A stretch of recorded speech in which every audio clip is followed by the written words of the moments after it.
A ver, las reformas. Es que es interesantísimo esto. Reformas, pero esas son las 19 más importantes. Esas nada más son las. Y luego les dejo de tarea a ustedes que me digan cuáles reformas hicieron los gobiernos del PRIAN en beneficio del pueblo. A ver si me encuentran una.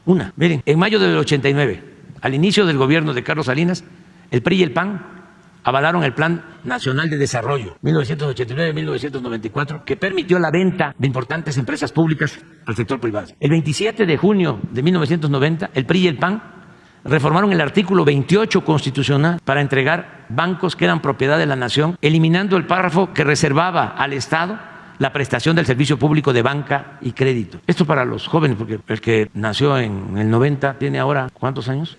33. Es el 6. El 6 de enero de 1992, el PRI y el PAN modificaron el artículo 27 constitucional para poner a la venta las tierras ejidales. El 6 de mayo de ese mismo año, los legisladores del PRI y del PAN cambiaron la ley minera para entregar concesiones a particulares hasta por 50 años para la explotación de oro, plata y cobre.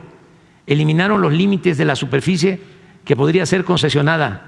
Derogaron el impuesto a la extracción de minerales. Es decir, décadas estuvieron las mineras sin pagar impuestos por la extracción de minerales. Esto no sucedió en ningún país del mundo, el no pagar los impuestos por la extracción de minerales. Derogaron el impuesto de extracción de minerales y dieron lugar a la privatización de unidades y plantas mineras del sector paraestatal, como fue el caso de la histórica mina de Cananea. Era una mina del sector público y con Salinas, con el apoyo del PRI y del PAN, se entregó a Grupo México. En ese sexenio además se entregaron 6.600.000 hectáreas de reservas mineras nacionales que existían a 3 consorcios, Peñoles, Grupo México y Carso. Y esta misma política continuó hasta el 1 de diciembre de 2018, hasta que llegamos. No hemos entregado una sola concesión desde que llegamos. En 36 años se concesionaron 90 millones de hectáreas, es decir, 45% del territorio nacional para la explotación minera. Ni siquiera en el Porfiriato se llevó a cabo una enajenación de suelo patrio tan descarada. Y vaya que con Porfirio se despojó a los pueblos originarios de sus tierras, se crearon las llamadas compañías deslindadoras, todo lo que eran las tierras comunales se declararon tierras nacionales y se vendieron a precios muy bajos a los grandes terratenientes. El 22 de diciembre de 1992, los legisladores aprobaron una ley de secundaria, esta es muy interesante, también con Salinas, que a contrapelo de la Constitución permitió a empresas privadas, principalmente extranjeras, generar energía eléctrica. Hoy tales empresas le venden a la Comisión Federal de Electricidad o a particulares el 46% de la energía eléctrica que se consume en el país a precios elevadísimos. O sea, ¿qué hacen con esto? Esto es muy importante para los constitucionalistas. Esto es una violación flagrante a la Constitución, porque lo que hicieron fue que reformaron una ley secundaria y la Constitución prohibía que particulares generaran y distribuyeran energía eléctrica.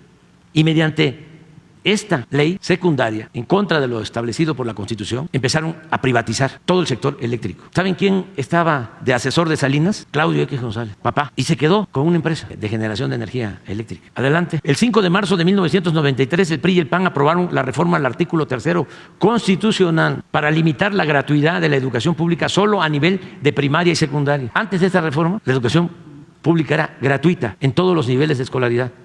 ¿Qué hicieron con la reforma? Acotaron la gratuidad, nada más, a educación básica. Y pusieron al mercado, como si fuese una mercancía, la educación media superior y la educación universitaria. ¿Quién era secretario de Educación? Ernesto Zedillo. Desde entonces empezaron a rechazar a los jóvenes, con la mentira, el pretexto de que no pasaban el examen de admisión, cuando en realidad es de que no destinaban presupuesto a la educación pública porque querían que creciera el número de escuelas, sobre todo de nivel superior, del sector privado. Esto tiene también que ver con la reforma posterior a la educación. Yo no estoy en contra de la educación privada.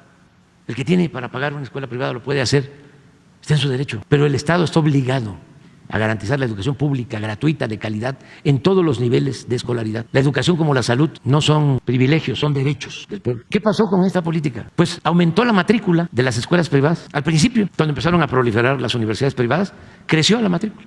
Pero llegó un momento en que se estancó, porque ¿de dónde iba a sacar la gente dinero para pagar colegiaturas por muy baratas, de 3,000, de 5,000 pesos mensuales? Un hijo de campesino, un hijo de obrero, ¿de dónde? El 18 de marzo del 95, la mayoría del PRI en la Cámara, esto fue lo de que hablábamos de la Roque Señal, aumentó el IVA del 10 al 15%. El 12 de mayo del 95, el PRI y el PAN reformaron la ley reglamentaria del servicio ferroviario, PRI y PAN, para privatizar Ferrocarriles Nacionales de México y venderlo a empresas nacionales y extranjeras. Tan descarado fue este atraco que al terminar su sexenio, el expresidente Ernesto Zedillo se fue a trabajar como asesor del Consejo de Administración de una de las empresas que se quedó con la mayor parte de la infraestructura ferroviaria del país. Como esto pasó en el 95, ¿cuántos años tienen ahora los jóvenes que nacieron en el 95? 28. El 23 de mayo de 1996, el PRI y el PAN aprobaron la ley del sistema de ahorro para el retiro, las AFORES, que se entregaron de esa forma a operadoras financieras privadas nacionales y extranjeras.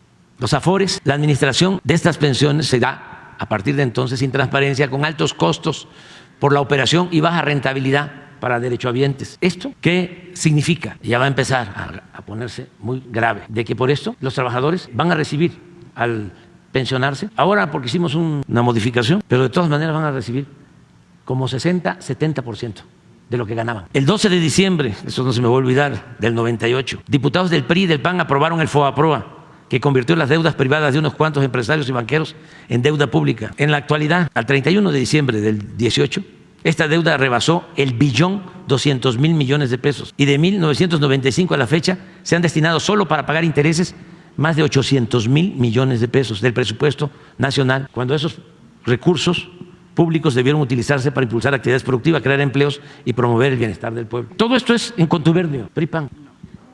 El 24 de octubre, el 8 de diciembre de 2005, ya durante el foxismo, el PRI y el PAN reformaron la ley del impuesto sobre la renta para conceder a las grandes corporaciones económicas y financieras el privilegio de diferir el pago de impuestos hasta por el 100% de sus contribuciones. Una vez consumado el fraude electoral de 2006, el 22 de marzo de 2007, el PRI y el PAN modificaron la ley del ISSSTE. Esto fue la maestra Elvester con Felipe Calderón, y entregaron las pensiones de los trabajadores al servicio del Estado a los intereses de los banqueros. Es lo mismo cuando empiecen a jubilarse a partir de esta ley, los maestros van a recibir la mitad de su sueldo. El 13 de septiembre de 2007, los mismos legisladores del PRI y del PAN aprobaron un paquete fiscal que incluyó la creación de un impuesto empresarial de tasa única y el impuesto del 2% en efectivo, que más tarde aumentaron al 3%. El 24 de octubre de 2008 aprobaron la Ley de Petróleos Mexicanos para dar lugar al otorgamiento de contratos incentivados a empresas privadas. El 2 de diciembre de 2012, al día siguiente de haber tomado posesión de la presidencia, Enrique Peña Nieto